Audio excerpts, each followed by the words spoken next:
मङ्गलं भगवद्गीतो मङ्गलं गौतमोऽगणि मङ्गलं कुन्दकुन्दाब्जो जैनधर्मोऽस्तु मङ्गलम् सर्वमङ्गलमाङ्गल्यं सर्वकल्याणकारकं प्रधानां सर्वधर्माणां जैनं जयतु शासनम्।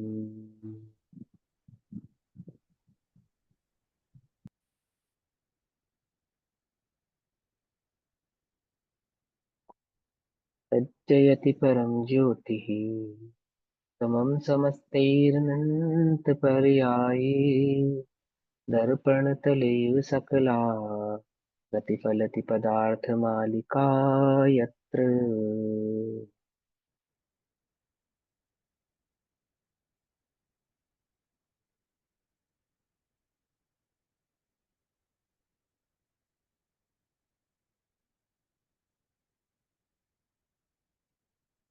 हमारी रात्रिकालीन कक्षा का विषय चल रहा है पुरुषार्थ सिद्धि उपाय। आचार्य अमरचंद्र देव द्वारा रचित इस ग्रंथ में कल्याण योग और अध्यात्म की युति के माध्यम से मोक्ष मार्ग को बतलाया गया है। अभी तक हमारा 8 कारिकाएं हो गई हैं और 9वें नंबर की श्लोक की हम यहाँ पर चर्चा कर रहे हैं। श्लोक नंबर 9। अस्ति पुरुषचिदात्मा विवर्जितः स्पर्शरसगन्धवर्णैः गुणपर्यय समवेतः समाहितः समुद्यव्य ध्रुव्य। वस्तु में द्रव्य गुण पर्याय के आधार से वस्तु स्वरूप को यहाँ पर समझाया जा रहा है। द्रव्य गुण पर्याय के माध्यम से वस्तु स्वरूप को समझाते हुए भावार्थ पेज नंबर 37 पे आचार्य देव समझाते हैं कि गुण और पर्यायों के साथ रहने वाला वो द्रव्य कैसा है। द्रव्य गुण पर्याय स्वभाव वाला है। भावार्थ ये वह गुण का लक्षण सहभूत है। द्रव्य में रहने वाले जो गुण है वो कैसे हैं? ये सब एक साथ रहते हैं। ठीक है ना? ये बात समझ में आती है? सहभूत है, द्रव्य में सहभूत है। जैसे फॉर एग्जाम्पल दूध में सफेदी है तो कहाँ है? जहां जहां दूध है वहां वहां सफेदी है। चिकनाहट है तो कहाँ है? कि जहां जहां सफेदी है तहां तहां चिकनाहट है। पकड़ में आई? मिठास है तो कहाँ कहाँ है? कि जहां जहां चिकनाहट है, सफेदी है, वहां वहां मिठास है। इसको कहते हैं सहभूतपना। माने एक साथ, एक साथ, आगे पीछे भी नहीं, ऊपर नीचे भी नहीं, दाएं बाएं भी नहीं, उसी एक जगह पर समस्त गुण व्याप्त है, एक साथ रहते हैं। है ना? एक ही जगह वहां गुण का लक्षण सहभूत है। सह अर्थात द्रव्य के साथ भू अर्थात सत्ता। यानी जहाँ द्रव्य की सत्ता है, जैसी है जिस प्रकार से, गुण भी द्रव्य में उसी प्रकार से व्याप्त है, वैसे के वैसे, वहीं के वहीं। जैसे शक्कर को जहां से चाटोगे वहीं से मिठास है, और जहां पे मिठास है वहीं पे सफेदी है, और जहां पे सफेदी है वहीं पे आकार है, जहां पे आकार है वहीं पे चिकनाहट है, जहां चिकनाहट है वहीं पे सुगंध है। कोई आगे पीछे तो नहीं है ना? आगे पीछे तो नहीं है ना? कोई ये तो नहीं कह सकता ना कि इतना तिल मात्र का अंतर है सफेदी में, और इतना तिल मात्र का अंतर है आपके किसमें, स्वाद में। यानी आगे पीछे, आगे पीछे तो नहीं है। आगे पीछे तो नहीं है, एक ही जगह पे है, उसी जगह पे है। एक ही जगह पे होना, उसी ही जगह पे होना, उसको कहते हैं सहभूत। और पर्याय कैसी होती है? उनको कहा कर्मवृत्ति। ठीक है ना? तो क्या कहते हैं? द्रव्य जो सदाकाल पाया जावे उसे गुण कहते हैं। आत्मा में गुण दो प्रकार के हैं, ज्ञान दर्शन आदि। ज्ञान गुण और दर्शन गुण। ये ज्ञान और दर्शन को हमने ज्ञान चेतना और दर्शन चेतना के माध्यम से समझा था। हमने ये बात याद है? और फिर उस ज्ञान से दर्शन चेतना को चैतन्य कहकर फिर कर्म चेतना, कर्म फल चेतना और ज्ञान चेतना के आधार से समझा था। है ना? फिर क्या कहते हैं कि आत्मा में जो दो, आत्मा में गुण दो प्रकार के हैं। ज्ञान दर्शन आदि साधारण गुण है, वे अन्य द्रव्य में नहीं पाए जाते। अस्तित्व वस्तुत्व प्रमेय आदि असाधारण साधारण गुण है, जो अन्य द्रव्यों में भी पाए जाते हैं। यहाँ तक तो बात सबको समझ में आती है, इसकी डिटेलिंग करने की आवश्यकता तो नहीं है। है ना? चलो, अब पर्याय का लक्षण कर्मवर्ती है। जो द्रव्य में अनुक्रम से उत्पन्न कदाचित कई बार हो उसे पर्याय कहते हैं। कदाचित कई बार हो का मतलब एक जैसी पर्याय का कई बार होना, उसको कहा यहाँ पे कदाचित कई बार। ये भी हम पिछली कक्षा में समझ चुके हैं। जैसे किसी जीव को केवल ज्ञान प्रकट होगा, तो केवल ज्ञान की पर्याय अब अनंत काल तक केवल ज्ञान रूप, केवल ज्ञान रूप, केवल ज्ञान रूप ही होने वाली है। उसको यहाँ पे कदाचित कई बार कहा। ठीक है ना। तो पर्याय बदलती रहती है। बदलती रहने वाली पर्यायों में भी कदाचित कई बार कहने का तात्पर्य क्या है कि कुछ पर्याय ऐसी जो सादी अनंत है, अर्थात जैसे केवल ज्ञान, छायिक सम्यक दर्शन आदि आदि। ये कैसी है? ये एक बार प्रकट होने के बाद उसी रूप से अनंत काल तक परिणमित होती रहेंगी। अब आगे, आत्मा में पर्याय दो प्रकार की है। अब यहां से हमें कक्षा समझनी है। पर्याय कितने प्रकार की है? पर्याय दो प्रकार की है। कौन कौन से दो प्रकार है पर्यायों के? कि जो एक है अर्थ पर्याय और एक है व्यंजन पर्याय। सबसे पहले यहां समझेंगे, है ना। अर्थ पर्याय और व्यंजन पर्याय। इधर देखो, अब मेरी तरफ देखो, बुक की तरफ मत देखो। पहले मैं आपको पर्याय का थोड़ा सा स्वरूप समझा दूं, है ना। पर्याय किसे कहते हैं? कि द्रव्य के परिणमन को पर्याय कहते हैं, अथवा गुणों के परिणमन को पर्याय कहते हैं। ठीक है ना। जब गुण परिणमित होते हैं तो मात्र गुण नहीं परिणमित होते, द्रव्य ही परिणमित होता है। ठीक। गुण द्रव्य के हैं, द्रव्य गुण के हैं, या द्रव्य गुण और पर्याय, ऐसा जो हम भेद करके कहते हैं, ये वस्तु स्वरूप को समझाने के लिए कहा जाता है। परंतु वस्तु में क्या नहीं होता? भेद नहीं होता। उदाहरण के तौर पर यहाँ जो उदाहरण आएगा स्वर्णत्व का, जैसे सोना। सोना का आपने देखा है? बिस्कुट फॉर्म में भी नहीं होता, पत्थर की फॉर्म में होता है। जब जमीन में से निकलता है तो मिट्टी की फॉर्म में होता है। उस मिट्टी की फॉर्म में सोना कैसा है? कि प्योरेस्ट फॉर्म में नहीं होता, मिट्टी मिला हुआ होता है ना। हमने मोक्षवर प्रकाशक जी में इस उदाहरण को समझा था।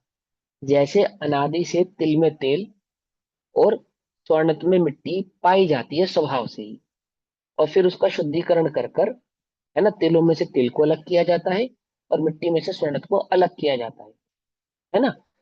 तो ऐसे ही अनादि से कर्म बंधे हुए इस आत्मा के साथ ये आत्मा कोई किसी ने बाद में कर्म मिला दिए हो, ऐसा नहीं है। कैसा है? अनादि से कर्मों के साथ इसका संबंध जुड़ा हुआ है। और फिर स्वरूप आदि के माध्यम के द्वारा, रत्नत्रय के मार्ग के द्वारा, सम्यक दर्शन आदि की प्राप्ति के द्वारा इस आत्मा से कर्मों को विलग किया जाता है, अलग किया जाता है।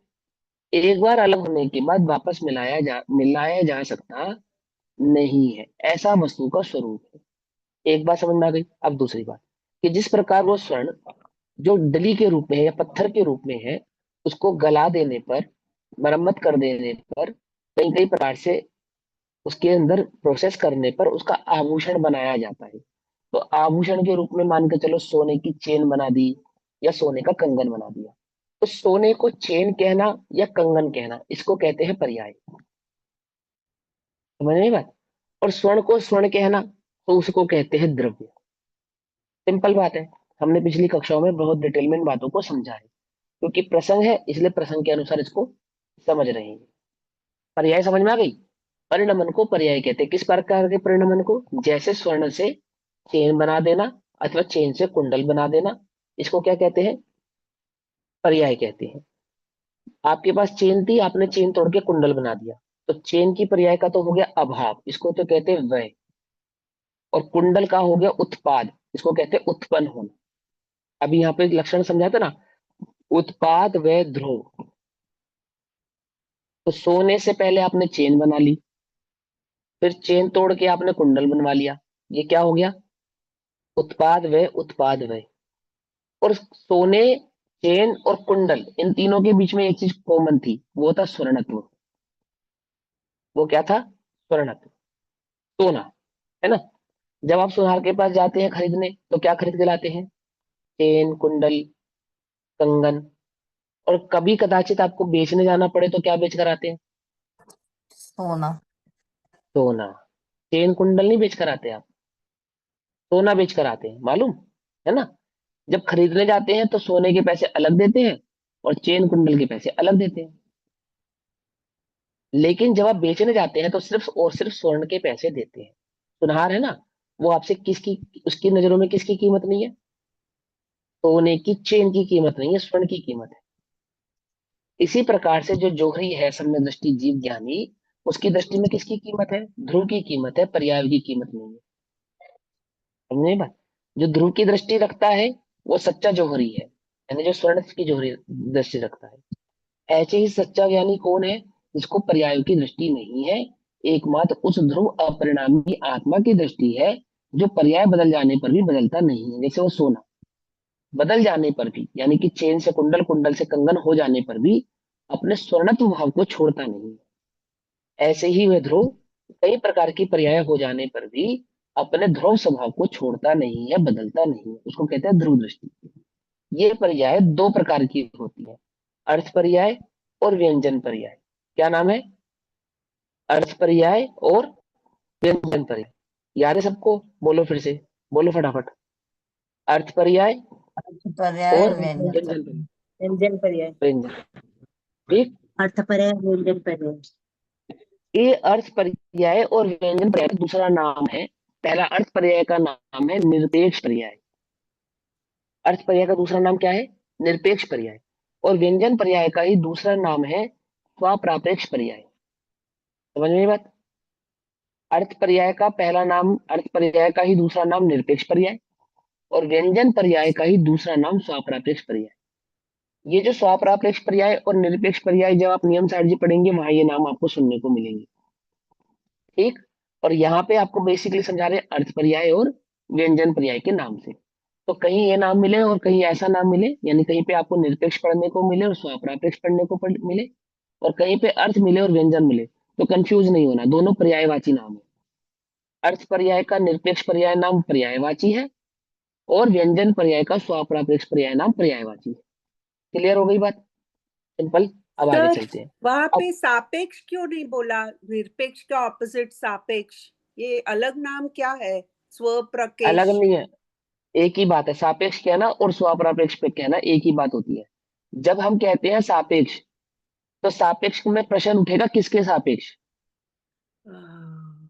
इसलिए तो स्व आ गया। हाँ, इसलिए पहले बता दें, स्व और पर दोनों के सापेक्ष। स्व पर प्राकेश, नहीं, स्व हाँ, पर स्वापरापेक्ष, स्वप्रापेक्ष। प्रापेक्ष। हाँ, इसका मतलब हो गया अपने और पर पदार्थ के, दोनों के पदार्थ, दो पदार्थों को मिलाकर बनाया गया हाँ, स्वप्रापेक्ष। पेज नंबर है 37। ठीक है, 37 से हम पढ़ रहे हैं, लेकिन अभी हम सिंपल चर्चा कर रहे हैं, समझा रहे हैं ये पर्यायों को स्टार्टिंग सिंपल। तो बोल सकते स्व और पर सापेक्ष, स्व पर हाँ, ऐसा सापेक्ष। भी, हाँ ऐसा भी कह सकते हैं। हिंदी में कहेंगे तो स्व पर सापेक्ष कहेंगे, संस्कृत में कहेंगे तो स्वप्रापेक्ष कहेंगे। ठीक है ना? जब संस्कृत में किसी शब्द को कहते हैं ना, दो शब्दों की संधि हो जाती है वहां पे, तो संधि होने के कारण वहां पे स्वप्रापेक्ष नाम बन जाएगा, है ना? और इसकी संधि विच्छेद करेंगे तो स्व पर सापेक्ष ऐसा नाम आएगा। ठीक है ना? और आप सापेक्ष भी कह सकते हो, उसमें भी आपत्ति नहीं है।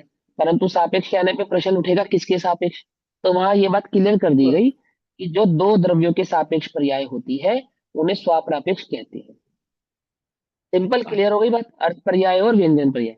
अब अर्थ पर्याय और व्यंजन पर्याय का स्वरूप तो बहुत डिटेल में है। तो पर्यायों के संदर्भ में अपनी 3 कक्षाएं हैं, किसी को विशेष जानकारी लेनी हो तो वो 3 कक्षाएं रिकॉर्डेड है, वो सुन सकते हैं। अभी हम यहाँ पे जितनी जरूरी है उनकी चर्चा करेंगे, बहुत डिटेल में चर्चा नहीं करेंगे। ठीक है ना? क्योंकि हमारा विषय आगे हमें करना है, और प्रासंगिक भी नहीं है। प्रासंगिक होता तो हम उस विषय को डिटेल में समझते। फिलहाल हमें इतना ही समझना है जितना आचार्य देव हमको यहाँ पे समझाना चाहते हैं। अर्थ पर्याय कैसी होती है? जो हम सुनते हैं ना, निरपेक्ष। पर्याय एक समय की होती है। हाँ, म्यूट हम्म। कर लो सब, म्यूट कर लो, म्यूट, म्यूट करो। हाँ, अब सुनो ध्यान से।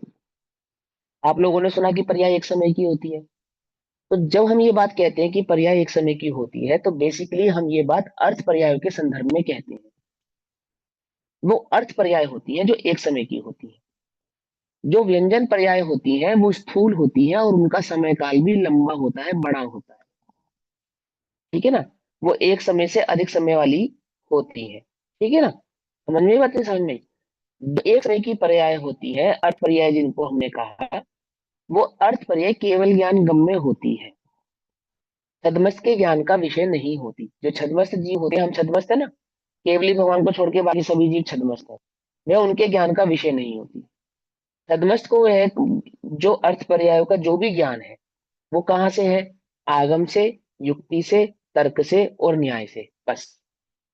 प्रत्यक्ष अनुभव गोचर के पर्याय नहीं है। किसके है वो प्रत्यक्ष अनुभव गोचर? वो मात्र केवल ज्ञान में ही प्रत्यक्ष अनुभव गोचर होती है, और उनकी डिटेलिंग भी केवल ज्ञान में ही समझी जाती है। इसलिए अर्थ पर्याय के संदर्भ में बहुत थोड़ी चर्चा आपको आगम में मिलेगी। सबसे ज्यादा जो चर्चा मिलती है वो किसकी मिलती है? व्यंजन पर्यायों की चर्चा मिलती है। क्यों मिलती है? क्योंकि व्यंजन पर्याय स्थूल होती है, छद्मस के ज्ञान का विषय होती है, और आसानी से समझी जा सकती है। समझ नहीं बात? ऐसा उपयोग लगाया जाए व्यंजन पर्याय आदि के संदर्भ में उसको समझने के लिए, तो उनको समझना सहज है। क्या समझना? अर्थ पर्याय कैसी है? वो आप सिर्फ अनुमान से कुछ कुछ समझ सकते हैं। क्यों? ऐसा क्यों? क्योंकि वो केवल ज्ञान गम्य है। कि भैया अनुमान से तो समझ सकते हैं ना, कि अनुमान से भी कुछ समझ सकते हैं। यदि अनुमान से भी पूरी समझ में आ जावे, तो फिर उसे छद्म ज्ञान पे ज्ञान गम्य क्यों कहेंगे? समझे नहीं समझे? यदि उसको छद्मस किसी भी प्रकार से समझ ले, किसी भी प्रकार से, तो हम उसको केवल ज्ञान गम्य क्यों कहेंगे? किसी न किसी प्रकार से अगर छद्मस उसको समझ सकता है, तो हम उसको केवल ज्ञान गम्य नहीं कहेंगे। जब हम किसी बात को केवल ज्ञान गम्य कह रहे हैं, उसका सीधा सीधा मतलब है कि छद्मस उसका अनुमान लगा ले तो लगा ले, परंतु छद्मस के ज्ञान का विषय वो बनती नहीं। और अनुमान से भी कुछ कुछ भाव ही समझा जा सकता है, उसका प्रॉपर भाव समझा जा सकता नहीं। आगे बात समझ में? फिर भी एक एग्जाम्पल के तौर पे, इसको कहते हैं अर्थ पर्याय। जो द्रव्य है उसमें अनंत गुण है ना, और उन अनंत गुणों की जो प्रति समय की पर्याय है, जैसे ज्ञान गुण की प्रति एक समय की जो पर्याय है, प्रति समय ज्ञान गुण में जो परिणमन हो रहा है प्रति समय, उसको वहां पे अर्थ पर्याय कहा। ऐसे ही दर्शन में, चारित्र में, सुख में, वीर्य में, अनंत गुणों में जो प्रति समय सूक्ष्म परिणमन हो रहा है, ठीक, इसको क्या कहते हैं? इसको अर्थ पर्याय कहते हैं। और जो अर्थ पर्याय होती है वो षट गुणी हानि वृद्धि वाली होती है। बस इतना याद रखना आप, ये आपको रट्टा मारना है क्या? षटगुणी क्या अभी होता है? फिलहाल 6 गुण। षटगुणी। अभी आप उसका रट्टा मार लो, कह तो रहा हूँ, बोल तो रहा हूँ ये बात। आप जो सवाल मुझसे पूछने वाले हो मुझे पता है, आप चिंता नहीं करो। हाँ, घबराओ नहीं, मुझे मालूम है क्या सवाल उठेगा, लेकिन मैं चाहता हूँ कि वो विषय से विषयांतर ना हो। षटगुणी हानि वृद्धि समझनी है ना? अर्थ पर्याय का स्वरूप डिटेल में समझना है। तो पर्याय के संदर्भ में 3 कक्षाएं ली, वो भी स्थूल है, बहुत सूक्ष्म कक्षाएं नहीं है, लेकिन वो आप डिटेल में वहां समझ लेना, हम लिंक ग्रुप पे शेयर कर देंगे आपको, उसमें समझ लेना आप। अगर अभी हम वो समझाएंगे, तो ये देखो उसको समझाने में 3 घंटे लगे, और उसी विषय को मैं अभी दोबारा समझाऊंगा ना, तो हो सकता है 4-5 घंटे लगे, क्योंकि जितना मैंने वहां बता दिया उसके आगे का बताऊंगा। समझे नहीं समझे? हाँ। तो अभी जहां जितना जरूरी है उतना समझेंगे। अब यहाँ कहते हैं कि आत्मा में पर्याय 2 प्रकार की है। आपको जो वर्तमान में पर्याय दिखाई दे रही है, जैसे मनुष्य की पर्याय अथवा अनुमान आदि से जो आप देव की पर्याय को या नरक की पर्याय को लगाते हैं, अथवा जो त्रियंशी पर्याय जो आपको देखने में दिखाई दे रही है ना, इन सभी पर्यायों को कहते हैं व्यंजन पर्याय। व्यंजन पर्याय का सीधा सीधा मतलब होता है मिला जुला। मिला जुला। जैसे आप अपने घर में पकवान बनाते हैं ना, उनको क्या कहते हैं? व्यंजन। व्यंजन कहते नहीं कहते? तो क्यों कहते हैं आप उन्हें व्यंजन? क्योंकि वो कई प्रकार खाद्य पदार्थों को मिलाकर बनाया जाता है, इसलिए उसको व्यंजन कहते हैं। संस्कृत में व्याकरण में व्यंजन का अर्थ होता है मिला जुला, है ना? आप जब शब्दों के संदर्भ में समास पढ़ेंगे, व्यंजन पढ़ेंगे, तो वहां पे भी व्यंजन शब्द कैसे होते हैं? जो कई अक्षरों को मिलाकर बने या 2 अक्षरों को मिलाकर बने, उसको व्यंजन कहते हैं। ठीक।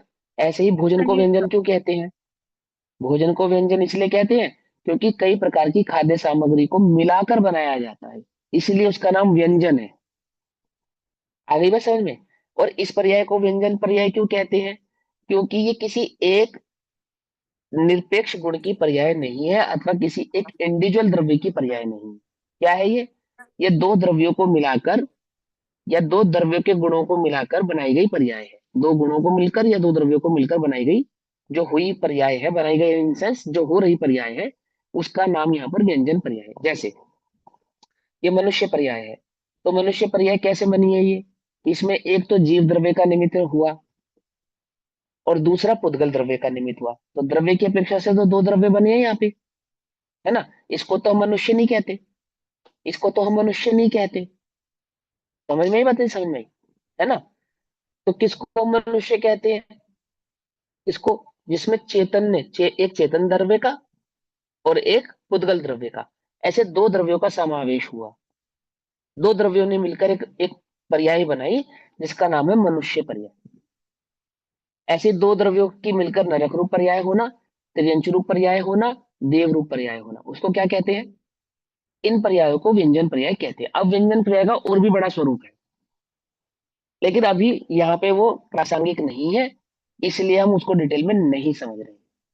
ठीक है ना। तो यहाँ पे कितनी सी बात कही, आत्मा में पर्याय दो प्रकार की है। अब यहाँ पे कह रहे हैं आत्मा में दो प्रकार की पर्याय है। तो किस अपेक्षा से कह रहे हैं? व्यवहार का कथन है, आत्मा की मुख्यता से कह रहे हैं, इसलिए आत्मा में दो प्रकार की पर्याय है, ऐसा कह रहे हैं। ठीक है। कोई मनुष्य पर्याय आत्मा की पर्याय है ऐसा नहीं, ऐसा अर्थ नहीं समझना। सभी बात मेरी समझ पा रहे हैं? मेरी आवाज सभी तक बिल्कुल ठीक आ रही है? इंटरनेट की प्रॉब्लम तो नहीं है ना किसी को हो रही हो? बिल्कुल क्लियर कट है ना। हाँ, आत्मा में कहने का तात्पर्य यह नहीं है कि आत्मा की पर्याय है। आत्मा में कहने का तात्पर्य यह है कि हम आत्मा की मुख्यता से कह रहे हैं। ठीक, तो सुनो, आत्मा में पर्याय दो प्रकार की हैं। जैसे जो नर नारकादि आकार रूप अथवा सिद्ध के आकार रूप पर्याय है, उसे व्यंजन पर्याय कहते हैं। अब यहाँ पे सिद्ध अवस्था की पर्याय को भी व्यंजन पर्याय कहा, है ना। और ये जो चार गति की पर्याय है इसको भी क्या कहा? व्यंजन पर्याय कहा। बेसिकली जब हम व्यंजन पर्याय की चर्चा करते हैं तो उसको आकार से समझाते हैं। किससे समझाते हैं? आकार, स्ट्रक्चर। ठीक है ना। लेकिन अगर आपको सही सही स्वरूप समझना है तो आप ये बात याद रखो कि जब दो द्रव्यों से मिली हुई पर्याय हो उसको वहां पे व्यंजन पर्याय कहते हैं। अब प्रश्न उठेगा कि सिद्ध पर्याय तो दो द्रव्यों से मिलकर नहीं बनी, सिद्ध पर्याय तो एक ही द्रव्य की पर्याय है, फिर उसको व्यंजन पर्याय क्यों कहा? तो अब यहाँ उत्तर क्या आएगा कि आकार रूप पर्याय को भी व्यंजन कहते हैं। ठीक है, आगे बात समझे। क्योंकि वहां पे सिद्ध अवस्था क्या है? वो जो सिद्धों का पद्मासन अथवा खड़गासन आकार भाव हुआ है ना, आत्मा के प्रदेश का एक आकार, निश्चित आकार हुआ है, उस निश्चित आकार के कारण उसको वहां पर क्या कहा? व्यंजन पर्याय कहा। अब एकमात्र कारण ये नहीं है उसको व्यंजन कहने का, क्योंकि वो अनंत गुणों की मिली हुई पर्याय है। क्या कहा? जो हाँ सिद्ध जी, तो अवस्था है वो, हाँ, जो सिद्ध अवस्था है ना, इस सिद्ध अवस्था, अगर हम आपसे पूछें कि आत्मा के कौन से गुण की पर्याय है, तो क्या बोलोगे आप? बताओ, आत्मा के कौन से गुण की पर्याय है सिद्ध पर्याय? तो किसी एक गुण की पर्याय थोड़ी है वो तो अनंत की अनंत गुणों का परिणमन सिद्ध रूप हुआ है ना। वहां पे ज्ञान भी है, दर्शन भी है, सुख भी है, वीर्य भी है ना। ऐसे अनंत दर्शन, अनंत सुख, अनंत ज्ञान, अनंत वीर्य आदि समस्त अनंत भावों का प्रकटपना हुआ है। हुआ नहीं हुआ? तो वहां एक द्रव्य के अनंत गुणों का मिलकर जो एक परिणाम हुआ, क्या हुआ? सिद्धत्व अवस्था। इसीलिए उसका नाम वहां पे व्यंजन है। पकड़ में आई बात? ये पॉइंट पकड़ में आया सभी को? नहीं पकड़ में आया? है ना। क्यों कहा उसको व्यंजन? क्योंकि वो किसी पर्टिकुलर एक गुण की पर्याय नहीं है, एक ही द्रव्य के अनंत गुणों के मिलने से वो पर्याय बनी है, अनंत गुणों का परिणमन हुआ है उस एक पर्याय के अंदर। समझ में आ गई बात या नहीं समझ में आई? है। तो दो द्रव्यों से मिलकर बने उसको भी व्यंजन कहते हैं, अथवा दो गुणों की एक पर्याय को भी व्यंजन कहते हैं। पकड़ में आती है ना।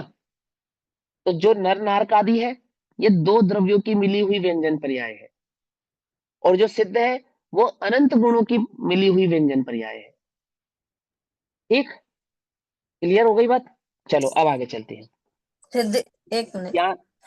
हाँ, सिद्ध की अनंत गुणों, सिद्ध में अनंत गुण होते हैं, पर अपनी पर्याय में भी तो अनंत गुणों का पिंड है ना, अपन भी। हाँ, है ना, अपना आनंद गुणों का पिंड है ना, क्यों नहीं है? हाँ, तो तो फिर वो आपका उसमें सिर्फ, और इसमें क्या आपका अंतर? कोई, आप जो मनुष्य रूप परिणमन हो रहा है तो किसी एक गुण का ही हो रहा है क्या? खाली ज्ञान ज्ञान मनुष्य हो गया और बाकी आत्मा मनुष्य नहीं हुआ, ऐसा हो रहा है क्या? समझे नहीं समझे? वो तो हाँ। द्रव्य से गुण कभी भिन्न थोड़ी होते हैं, नहीं। और द्रव्य में गुणों का भेद थोड़ी होता है। फिर भेद करके क्यों सोचते हो? है ना? जिसमें भेद नहीं है उसमें भेद करके कल्पना करके सोचते क्यों हो? उसको अभेद देखो ना, तो उसका परिणमन भी अभेद होगा ना, हाँ। होगा या नहीं होगा? हाँ, ऐसा। हाँ। तो क्योंकि हम पर्याय की चर्चा कर रहे हैं, इसलिए पर्टिकुलर किसी एक गुण की मुख्यता से कर रहे हैं, अथवा किसी पर्टिकुलर एक द्रव्य की मुख्यता से कर रहे हैं। क्योंकि पर्याय कैसी है? क्रमवर्ती है, उसके क्रम भाव को समझाना है हमें। तो क्रम भाव को समझाने के लिए हमें प्रति समय की एक एक पर्याय के आधार से समझाना पड़ेगा, और पर्याय की सूक्ष्मता को भी समझाना पड़ेगा। तो सूक्ष्मता कैसे समझाएंगे? तो एक तो होगी द्रव्य की पर्याय। द्रव्य की पर्याय किसको कहना? जहाँ पे एक द्रव्य के अनंत गुणों का परिणमन एक साथ हो उसको तो कहते हैं द्रव्य की पर्याय। और जहाँ अनंत गुणों में किसी एक गुण का परिणमन हो उसको कहते हैं गुण की पर्याय। और फिर उस एक गुण के भी एक समय की पर्याय हो उसको कहते हैं अर्थ गुण पर्याय। पकड़ में ही बात है? एक बार फिर कंफ्यूज तो से। नहीं हो गया? एक बार है फिर ना? से। हाँ, फिर से बताओ। हाँ, देखो, हाँ। अनंत गुणों से मिलकर जो एक द्रव्य बना, तो वहां अनंत गुणों का परिणमन जो एक साथ हुआ उसको तो कहते हैं द्रव्य की पर्याय। ठीक। फिर एक गुण का जो परिणमन हुआ उसको कहते हैं गुणों की पर्याय। और फिर वो एक गुण के परिणमन में भी जो प्रति समय का परिणमन है उसको कहते हैं अर्थ गुण पर्याय। ठीक। आगे बात समझ में आ गई? हाँ, चलो। ये जो अर्थ पर्याय है ये गुण की भी है, द्रव्य की भी है। ये आपने एक समय व्यंजन में जो पर्याय द्रव्य, तो बताया ना पहले। पहले नहीं व्यंजन दीदी, अर्थ पर्याय पर्याय फिर का, व्यंजन। अर्थ अर्थ पर्याय का। हाँ, मतलब अनंत गुणों के जो द्रव्य की पर्याय है उसको हम व्यंजन पर्याय कह सकते हैं। ठीक है ना? अर्थ पर्याय भी कह सकते हैं। अर्थ पर्याय कैसे कह सकते हैं भैया हम उसको? कि एक समय की अपेक्षा से द्रव्य का जो परिणमन एक समय में हुआ, पूरे द्रव्य का एक समय का परिणमन अर्थ पर्याय है, और एक गुण का एक समय का परिणमन सो अर्थ पर्याय है। समझ में आ रही है बात? किसी ऐसा तो नहीं लग रहा कि बहुत मुश्किल लग रहा हो, भारी भारी लग रहा हो, है?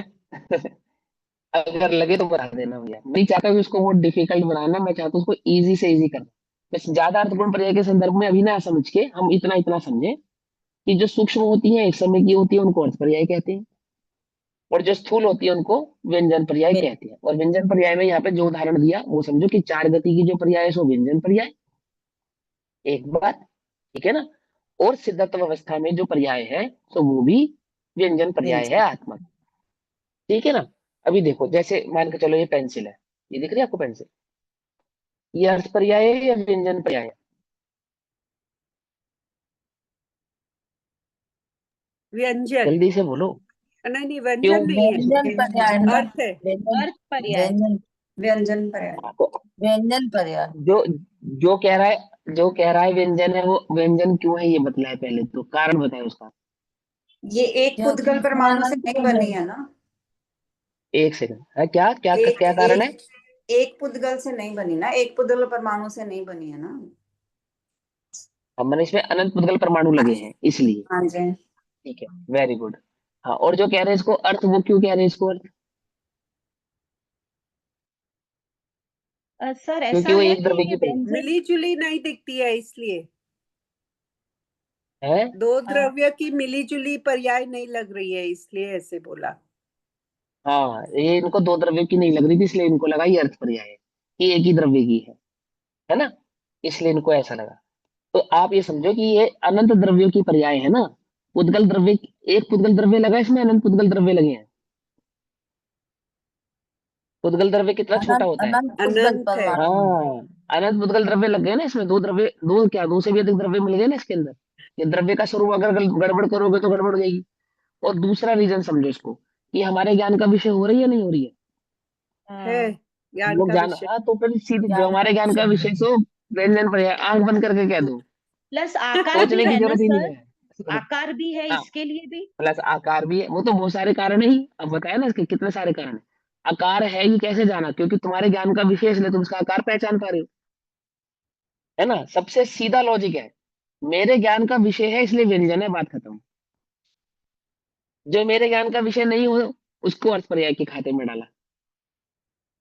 आ गई बात समझ? और एक ही चीज है जो मेरे ज्ञान का विषय नहीं है, उसको वहां पे एक समय की समझना, ये एक समय की नहीं है ना, ये एक समय की नहीं, तो स्थूल पर्याय दिख रही है। कितने काल तक पेंसिल रहने वाली है? एक ही समय तक बस। 1 महीने से तो मैं यूज कर रहा हूँ इसको। और जाने कितने महीने यूज करूंगा। समझे नहीं समझे? तो क्या है ये? समझे? स्थूल हो गई ना, इसको कहते हैं व्यंजन पर्याय। ऐसे ही है मनुष्य पर्याय, 20 साल, 25 साल, 50 साल, 60 साल, 70 साल, 100 साल, है ना। मनुष्य व्यंजन पर्याय। ऐसे ही त्रिंज की, ऐसे ही नरक की। आई तुम्हारे घर का रसगुल्ला कौन सी पर्याय है? व्यंजन पर्याय। व्यंजन समझे? पर्याय। अब आ गई बात समझ में? हाँ, ये सब जगत जितना भी तुम्हें दिखाई दे रहा है, ये सारा क्या है? व्यंजन पर्याय। टोटल का टोटल, है ना। इस व्यंजन पर्याय में जो मूड है सो पज्जयी मूड है, पर समय मिथ्या दृष्टि है। पर्याय मूड मिथ्या दृष्टि है। इसमें मूड है, पर्याय में मूड है। इसमें आसक्त हो रहा है, पर्यायों में सुख सुख ढूंढ रहा है। आई बात समझ में? देखो अब क्या कहते हैं। ज्ञानादि गुणों का भी स्वभाव अथवा विभाव रूप परिणमन है। अब यहाँ पे बोला उसे व्यंजन पर्याय कहते हैं। अब यहाँ पे अर्थ पर्याय का स्वरूप समझेंगे अगली लाइन में। ज्ञानादि गुणों का भी स्वभाव अथवा विभाव रूप परिणमन है, वह 6 प्रकार से हानि वृद्धि रूप है, उसे अर्थ पर्याय कहते हैं। ये लाइन बस आपको याद कर लेनी है, नहीं भी समझ में आए तो याद कर लेना, फिलहाल याद कर लेना इसको। ज्यादा डिटेल में इसके अंदर जाना मत अभी फिलहाल के लिए। आपकी बुद्धि सूक्ष्म है, आपको इंटरेस्ट है, आपको अच्छा लग रहा है स्वरूप समझने में, आप खूब डिटेल में समझो। मैं समझाऊंगा, मेरी जिम्मेदारी। जितना मैं जानता हूं उससे अधिक होकर कोशिश करूंगा समझाने की, है ना। लेकिन नहीं समझ सर में आ ये रही है फिर तो वो फिलहाल पर्याय के कंफ्यूज क्लास नहीं में होना। है, पर्याय के क्लास हाँ, में ये सब है, ये सब मिलेगा, छह सब मिलेगा। प्रकार हाँ हाँ हाँ हाँ हाँ हाँ, वहां पे सब है। मिलेगा। ओके। सब कुछ मिलेगा, मैं दूंगा डिटेल आपको, चिंता नहीं करो। तो सुनो, ज्ञानादि गुणों का भी स्वभाव अथवा विभाव रूप परिणमन है। यानी ज्ञान गुण का स्वभाव रूप परिणमन भी होता है और विभाव रूप परिणमन भी होता है। ठीक। और वह जो स्वभाव रूप परिणमन होना है और विभाव रूप परिणमन होना है, वह 6 प्रकार की हानि वृद्धि रूप होना है। माने षट गुणी हानि वृद्धि से स्वभाव परिणमन, और षट गुणी हानि वृद्धि को लिए हुए विभाव परिणमन, दोनों ही प्रकार का होता है। अब जैसे इस समय ज्ञान गुण का स्वभाव परिणमन हो रहा है या विभाव परिणमन हो रहा है? क्योंकि अगर मिथ्यात्व है तो विभाव परिणमन है। सिंपल सिंपल सी बात है ना। और ये जो विभाव परिणमन हो रहा है, ये 6 प्रकार से हो रहा है। 6 प्रकार की हानि रूप हो रहा है और 6 प्रकार की वृद्धि रूप हो रहा है। षट गुणी हानि और षट गुणी वृद्धि, ऐसे हानि और वृद्धि रूप हो रहा है।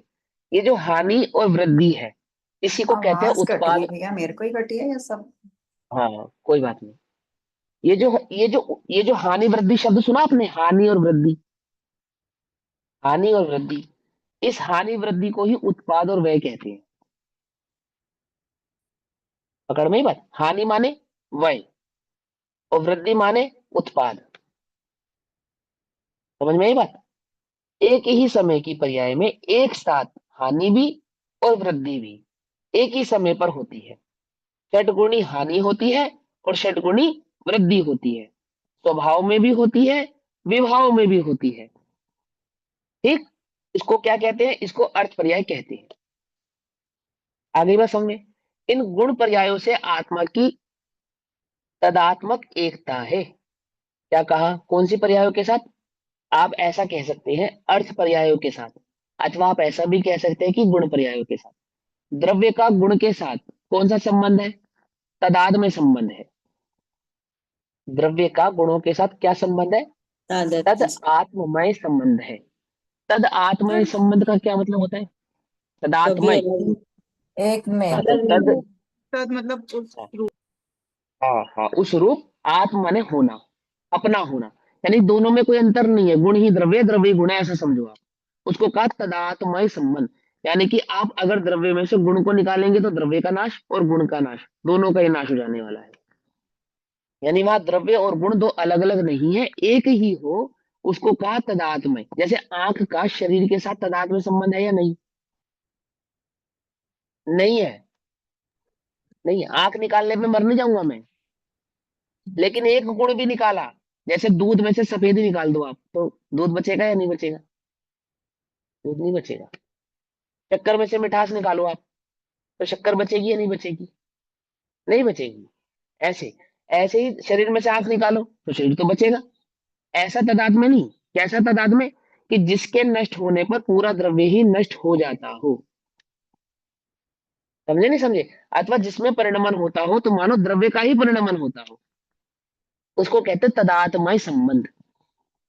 तो गुण का द्रव्य के साथ तदाद में संबंध हुआ, तो गुण की पर्याय अर्थ पर्याय है, तो द्रव्य की पर्याय वो द्रव्य की ही पर्याय है। आगे वो समझे? तो क्या कहते हैं, देखो यहाँ पे कहते हैं इन गुण पर्यायों से आत्मा की तदात्म एकता है।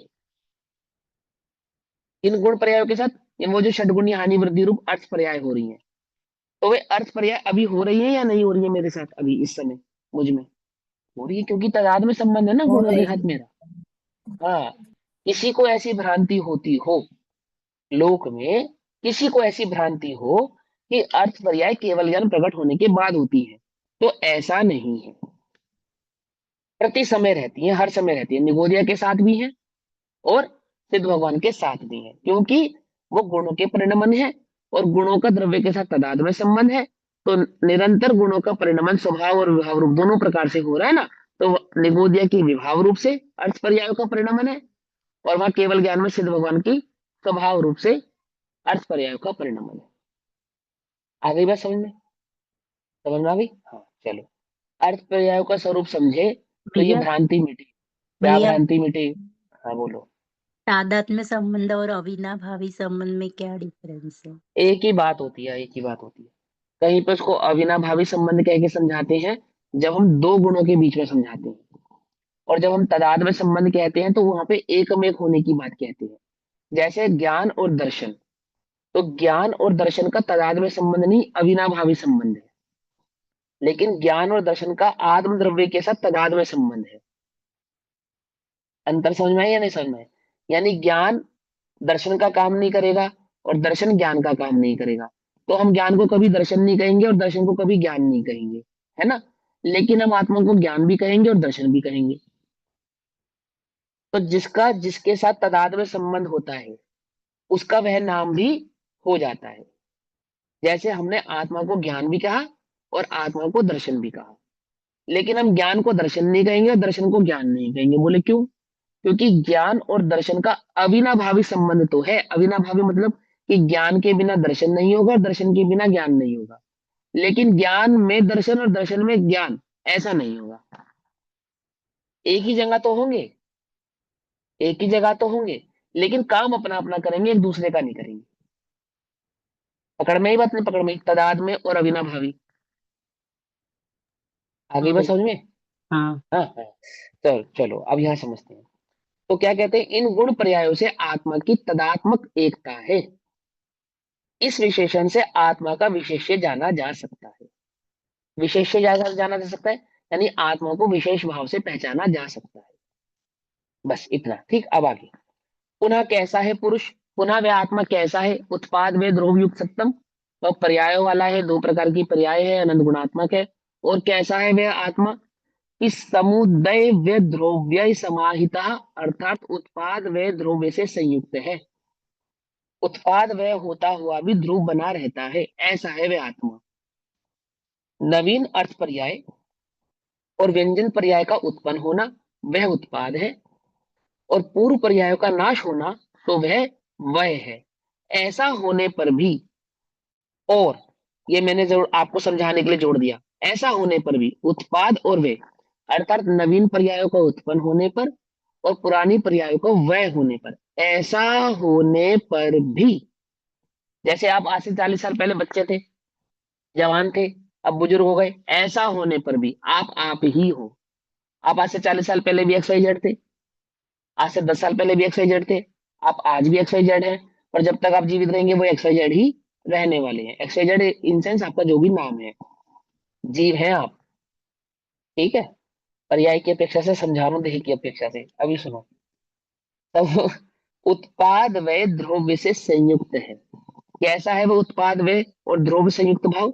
जिसमें नवीन अर्थ पर्याय और व्यंजन पर्याय का उत्पन्न होना होता है। मैंने निरंतर अर्थ पर्यायों में भी उत्पन्नता होती है, नवीनता आती है, और व्यंजन पर्याय भी निरंतर बदलती रहती है। और जो पुरानी पर्याय थी, पूर्व पर्याय, उनका नाश होता रहता है। जो नाश होता है उसका नाम है वय। और गुण अपेक्षा अथवा द्रव्य अपेक्षा से शाश्वत रहता है तो वह है द्रव्य। अर्थात गुणों में होने वाले अथवा द्रव्य में होने वाले उत्पाद व्यय के साथ वे द्रव्य और वे गुण कैसे हैं? वे सदैव ध्रुव ही बने रहते हैं, जो कि त्यों ही बने रहते हैं, जैसे के तैसे ही बने रहते हैं। उनमें कभी कोई खराबी, उनका कभी कोई अभाव होता नहीं है। कितनी बार गलाकर स्वर्ण का हार बनाया जाए कि वो स्वर्ण चांदी हो जाए अथवा स्वर्ण के गुण खत्म हो जाए? ये स्वर्ण के गुण कभी भी खत्म नहीं होंगे। समझ नहीं बात? एक बार, 1,000 बार, 1,00,000 बार, 1 करोड़ बार, 1,000 करोड़ बार आप गलाओ बनाओ, गलाओ बनाओ, गलाओ बनाओ, परंतु सुन्नत के गुण कभी खत्म होने वाले नहीं है। ऐसे ही इस आत्मा में अनादि से निरंतर होने वाले अर्थ और व्यंजन स्वभाव विभाव रूप परिणमनों के कारण, फिलहाल यहाँ पे विभाव समझो, आत्मा के द्रव्य स्वभाव का कभी नाश हुआ नहीं। वो आत्मा जैसा है वैसा का वैसा ही है, द्रव्य रूप से निरंतर बना ही रहा है।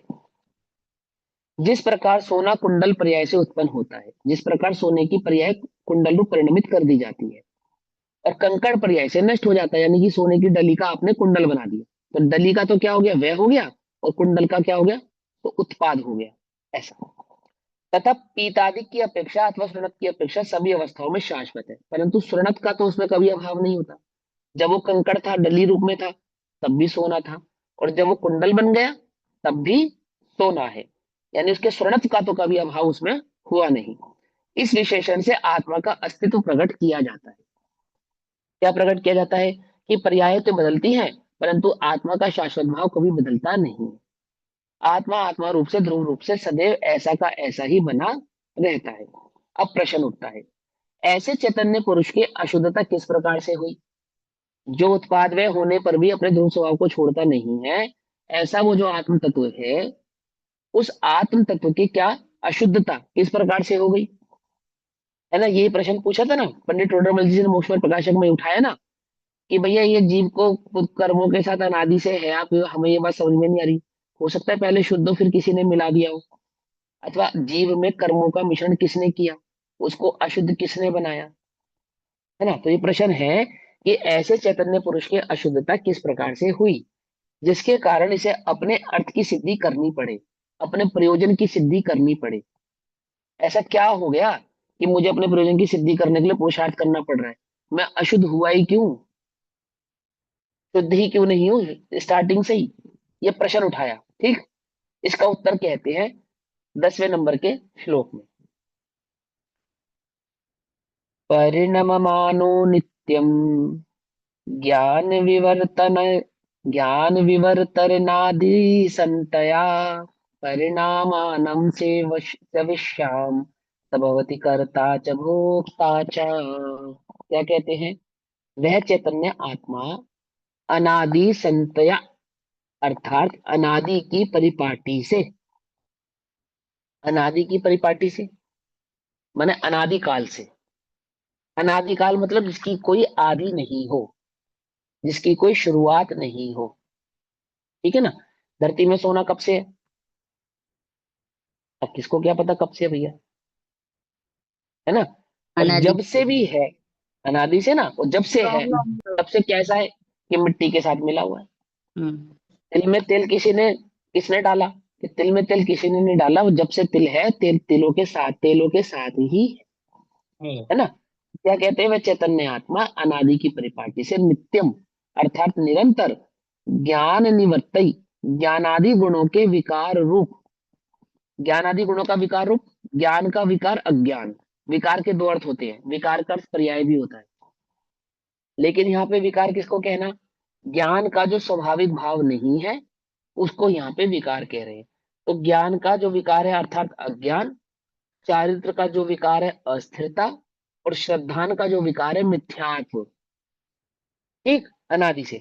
तो ज्ञानादि गुणों के विकार रूप रागादि परिणामों से परिणमाना परिणमनामाना परिणमन करता हुआ, मान माने धारण किया हुआ, ऐसे परिणमन को धारण किया हुआ है। कैसे परिणमन को? विकार रूप परिणमन को।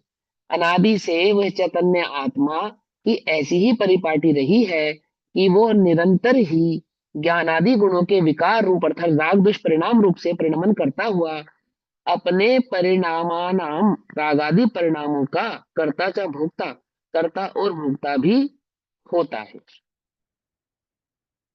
कर्म के उदय के कारण आत्मा कर्ता भोक्ता होता है, ऐसा नहीं है। किसी ने आत्मा को रागादि परिणाम करवा दिए हो, ऐसा नहीं है।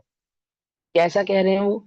अपने ही स्वभाव से अर्थात अनादि काल से ही ये आत्मा अपने आप से ही अपने ही राग आदि परिणामों का विकार रूप परिणामों का करता है, अपने अज्ञान का करता है।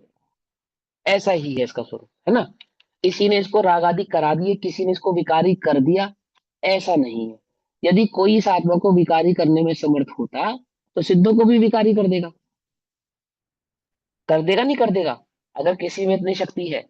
और ये तो सीधी सी बात है, अगर कोई आत्मा अविकारी था और किसी ने उसको विकारी किया, समझना ध्यान से, तो अविकारिता इसका मतलब वो सिद्ध था। समझे या नहीं समझे? अविकारिता दैट मीन्स वो पहले सिद्ध था और फिर किसी ने उसको विकारी करके क्या बना दिया? संसारी बना दिया। आई बात समझ में नहीं समझ में आई? किसकी मान्यता पुष्ट हो गई है ऐसा मानने से? ऐसा मानने पर मैंने पहले भी कई बार बताई है, यदि हम ऐसा माने तो किस मत की मान्यता पुष्ट होती है? ब्रह्म कुमारी मत की मान्यता बहुत 5000 बढ़िया। वर्ष में। हाँ, ब्रह्म कुमारी मत की मान्यता पुष्ट होती है। ब्रह्म कुमारी मानना क्या मानते हैं? ब्रह्म कुमारी जी ये मानते हैं कि यह आत्मा सिद्धत को प्राप्त होता है 5000 साल के लिए, फिर 5000 साल के बाद वापस से संसार में आ जाता है और वही संसार में उसी परिपाटी में घूमने लगता है, फिर पुरुषार्थ करता है, फिर सिद्धत को प्राप्त करता है और फिर 5000 साल के लिए सिद्ध बन जाता है। समझे नहीं समझे? पकड़ गई बात? क्यों होता है ऐसा?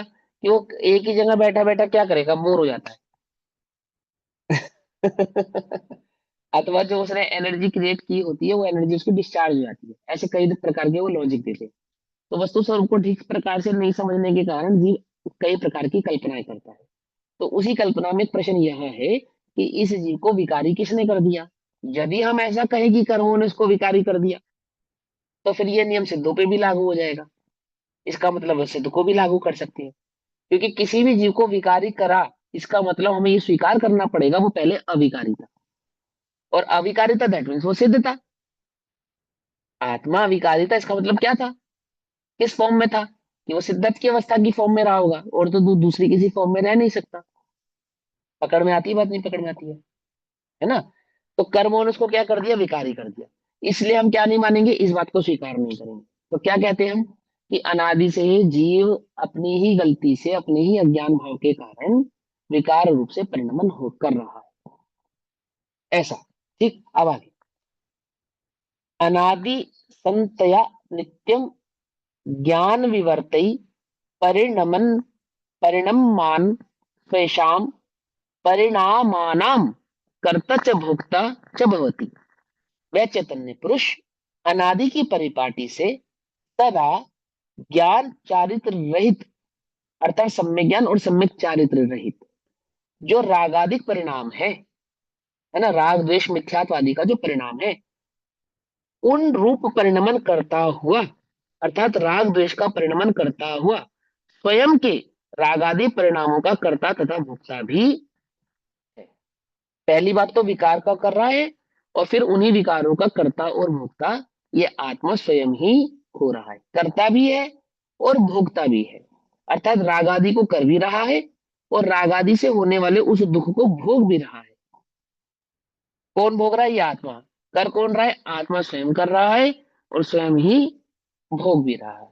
ठीक, ऐसा ही इस जीव का अनादि से संबंध है। इस संबंध को क्या कहा? जैसे स्वर्ण और मिट्टी का संबंध, तिल और तेल का संबंध, ऐसे ही आत्मा का कर्मों के साथ कहो या विभाव के साथ अनादि का संबंध। भावार्थ, इस आत्मा की अशुद्धता नई उत्पन्न नहीं हुई है, कोई नई उत्पन्न हो गई है ऐसा नहीं है, अनादि की है। अनादि काल से संतान रूप से द्रव्य कर्म से रागादिक होते हैं। राग आदि होने का कारण कौन है? बोले द्रव्य कर्म। अपेक्षित बात है ये। राग आदि होने का कारण कौन है? कौन है राग आदि होने का कारण? अज्ञान बोलो। भाव। प्रेम का ज्ञान भाव। अज्ञान भाव। हाँ, ऐसे उस अज्ञान को रेक्टिफाई करेंगे किससे? द्रव्य कर्मों से। पकड़ में आई बात? नहीं पकड़ में आई? हम जीव के अज्ञान भाव को समझाएंगे। कैसे समझाएंगे? द्रव्य कर्म से। आपको बुखार है कि हाँ है? कितना कितना बुखार है आपको? थर्मामीटर से चेक कितना? कर। थर्मामीटर से बतलाएंगे। तो थर्मामीटर लगाया और देखा, और थर्मामीटर की तरफ देख के हमने क्या क्या डिसीजन निकाला कि आपको 101 अथवा 102 बुखार है, ऐसा डिसीजन निकाला ना। तो 102 बुखार थर्मामीटर के कारण है क्या? नहीं, थर्मामीटर के कारण नहीं है। आपकी अपनी स्वयं की शरीर की शारीरिक जो भी क्षमता रही, रोग निरोधक क्षमता जो भी रही, उसमें घटबढ़ जो हुई, उसके कारण आपको बुखार हुआ। अगर आपको मौसम बदलने के कारण हो गया, समझना ध्यान से, तो मौसम तो सभी जीवों के लिए बदला, सभी को बुखार होना चाहिए, है ना? ऐसा होता है। बुखार बुखार होने का कारण मौसम भी नहीं कह सकते हम। तो फिर दूसरा कारण क्या बताया? कि गलत खान पान। वही गलत खान पान अन्य जीवों ने भी किया, उनको तो नहीं हुआ। Same to same. घर में वही चीज 6 लोगों ने खाई तो 6 के 6 बीमार हो गए। समझे ना ध्यान से कि नहीं वो भी नहीं हुआ। सब घुमा फिरा के अल्टीमेटली हम कहाँ पहुंचेंगे? कि आपकी स्वयं की रोग निरोधक क्षमता की कमजोरी के कारण, है ना? यही कहेंगे ना, यही कहेंगे। आप क्या हो गए? बीमार हो गए।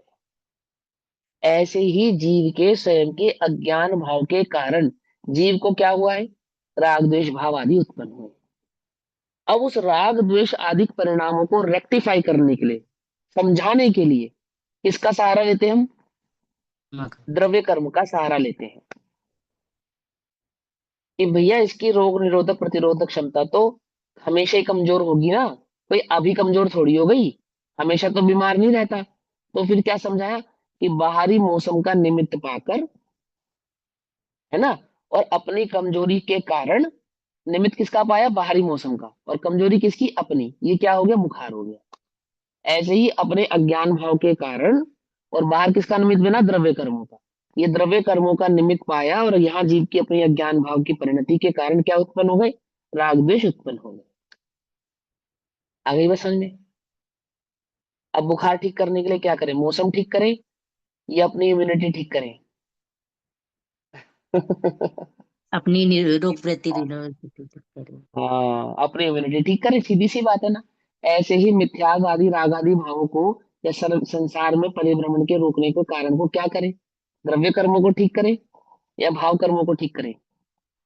अपने अज्ञान भाव भाव कर्मों को ठीक भाव कर्म। करें। समझे ना? अपने अज्ञान भाव का सुधार करेंगे तो क्या होगा? मौसम तो जैसा है वैसे ही रहने वाला है, बट हमारी इम्यूनिटी स्ट्रांग होने पर मौसम का प्रभाव हम पे पड़ेगा नहीं। ऐसे ही यहाँ पे हम अपने अज्ञान भाव को दूर करेंगे तो द्रव्य कर्म हमारा कुछ बिगाड़ पाएंगे नहीं। पकड़ में ही बात? समझ में आती है ना? अभी तुमको कौन दुखी कर रहा है? कर्म का उदय। अभी तुम्हारे पाप कर्म का उदय चल रहा है, पुण्य कर्म का उदय चल रहा है? कि भैया बस मेरा क्या बताएं, ज्ञान भाव। है कि ये हमारे चेहरे की हंसी देखकर धोखा मत खाओ।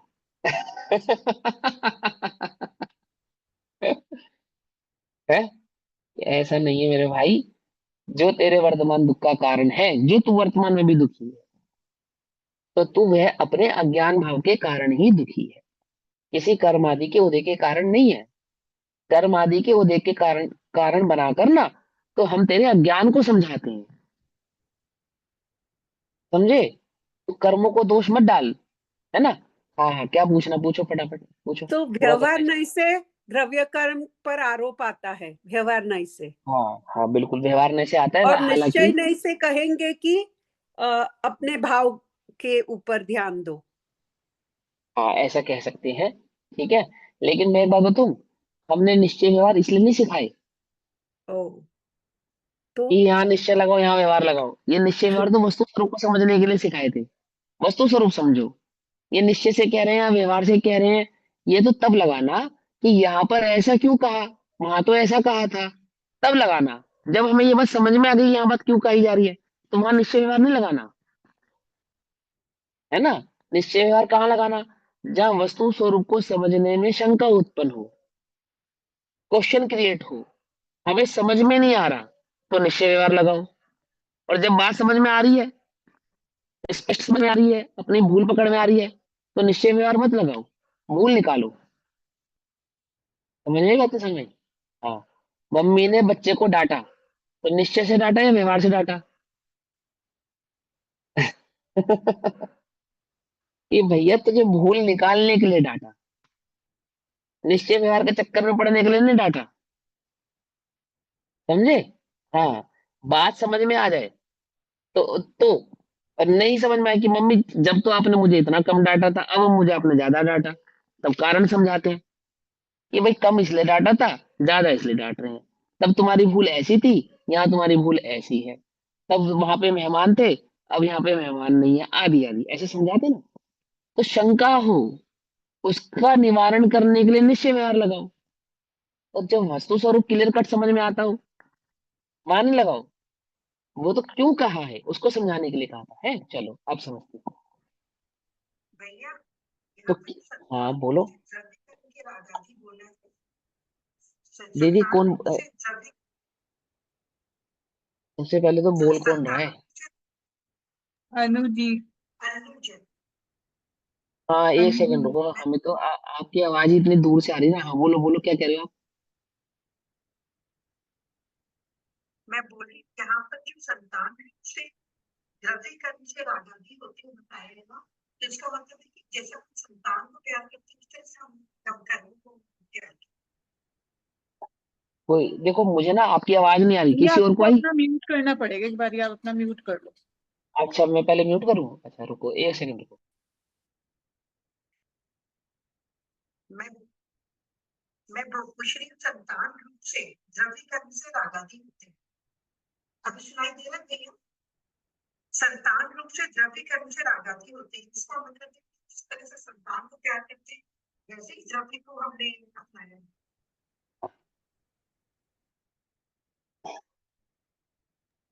देखो अनुजी आपका आपकी प्रश्न, आवाज नहीं आ रही है, सिर्फ इतना सुनाई हाँ दिया हाँ संतान से द्रव्य कर्म आदि होते हैं, आपकी आवाज हाँ स्पष्ट हाँ, नहीं मैं है। समझ गया, मैं समझ गया, मैं बात समझ गया। सुनो पहले, मेरी आवाज आ रही है ना सबको क्लियर?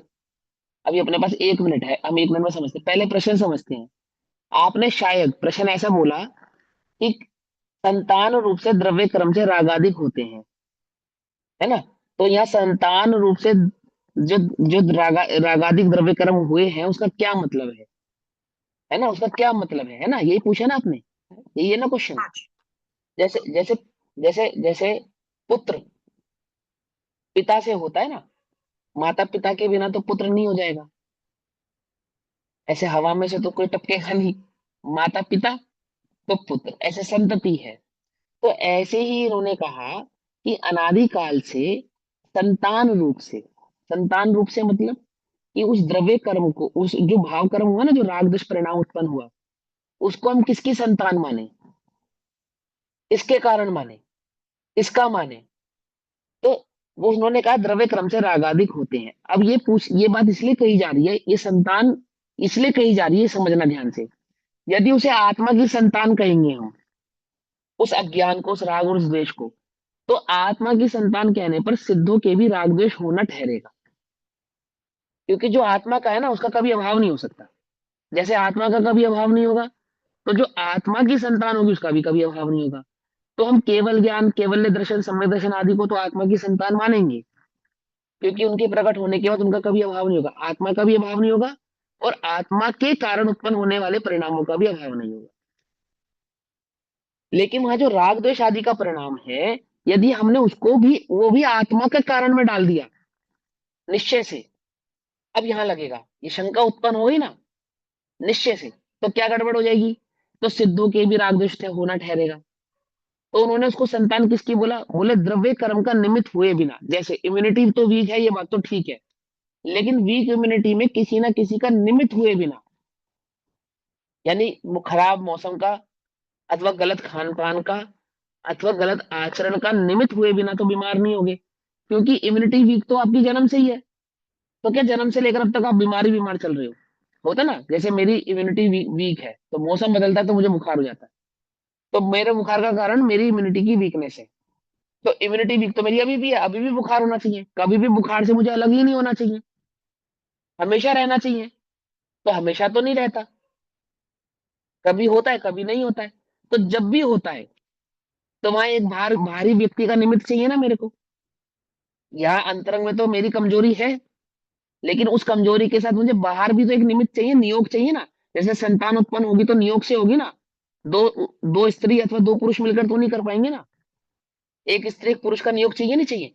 ऐसे ही उसको संतान का एक आपकी कमजोरी, आपका ज्ञान भाव, और वहां बाहर कर्म का उदय, ऐसे दो मिलेंगे तो क्या उत्पन्न होगा? वो राग द्वेष का परिणाम उत्पन्न होगा। आगे बात समझ में? इसको क्या कहा यहाँ पे? संतान। समझ में आती है नहीं बात? समझ में आती है?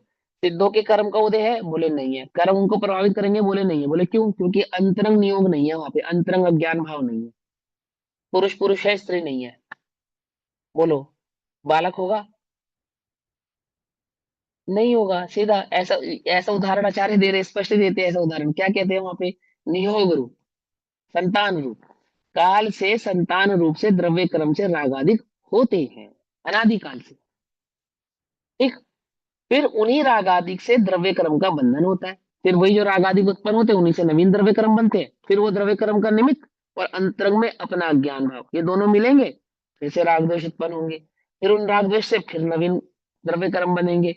फिर वे द्रव्य कर्म और अंतरंग का अज्ञान दोनों मिलेंगे, फिर राग द्वेष होंगे। क्या हो जाएगा ये? क्या हो जाएगा? कौन सा दोष उत्पन्न हो जाएगा? विपरीत राशि। मोक्ष। हाँ, इतने त्रासे दोष।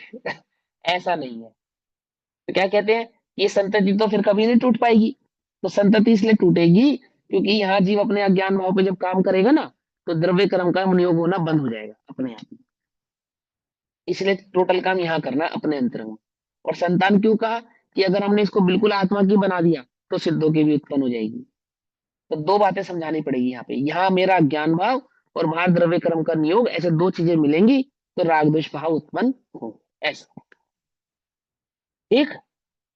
क्लियर हो गई बात? चलो अब ये लाइन पूरी भैया कर देते हैं, सब। इधर जैसे जैसे अपने हमने कहा कि दुख का कारण ये सब है, तो सुख का भी कारण वही है ना। अगर वही तो। आई एम नॉट सैड, तो जो स्टेट है मिथ्यात्व का, वो सुख का जो है, वो भी उसी कारण से है ना। इसको सुख नहीं कहते, इसको कम दुख कहते हैं। सुख हाँ तो एक चैतन्य भाव की अनुभूति को ही कहते हैं। हाँ, ठीक है, गॉट इट। ठीक है ना? हाँ हाँ। यस। कण की टीकावत अनादि से संबंध है। जैसे स्वर्ण में मिट्टी का अनादि से संबंध है, ऐसा ही जीव का कर्मों के साथ अनादि का संबंध है। उस संबंध के कारण इस जीव को अपने ज्ञान स्वभाव का बोध नहीं है, और इसलिए उदयागत कर्म से पर्याय में इष्ट अनिष्ट भाव से राग द्वेष मोहरूप परिणमन कर रहा है। बस इतनी सी बात, अंतिम लाइन। एक तो अपने स्वभाव की खबर नहीं है, और जो भी प्रकट पर्याय हो रही है, व्यंजन पर्याय, उस वे प्रकट व्यंजन पर्याय में इष्ट अनिष्ट बुद्धि करके नवीन द्रव्य कर्म आदि भावों का आवरण ये जीव अनादिकाल से करता आ रहा है। अपने स्वभाव की खबर नहीं होने के कारण जो प्रकट व्यंजन पर्याय होती है ना, इस प्रकट व्यंजन पर्यायों में इष्ट अनिष्ट भाव करता है। उस इष्ट अनिष्ट परिणामों से राग द्वेष उत्पन्न होते हैं, और विन उन्हीं राग द्वेषों से इसकी मोह की प्रबलता यानी कि पुष्टि होती है, और वह मोह इसको नवीन कर्मों के बंध का कारण बनता है। इसी प्रकार से अनादि से इस जीव का कर्म के साथ संबंध चला आ रहा है। क्लियर हो गई बात? इतनी बात। अब आगे की चर्चा हम कल करेंगे। तब तक के लिए सभी को जय जिनेन्द्र। ओम नमः सिद्धेश्वराय। निज निधि निज में बताई, यह अनंत उपकार है। उसके लिए जिनवाणी माँ को वंदना शत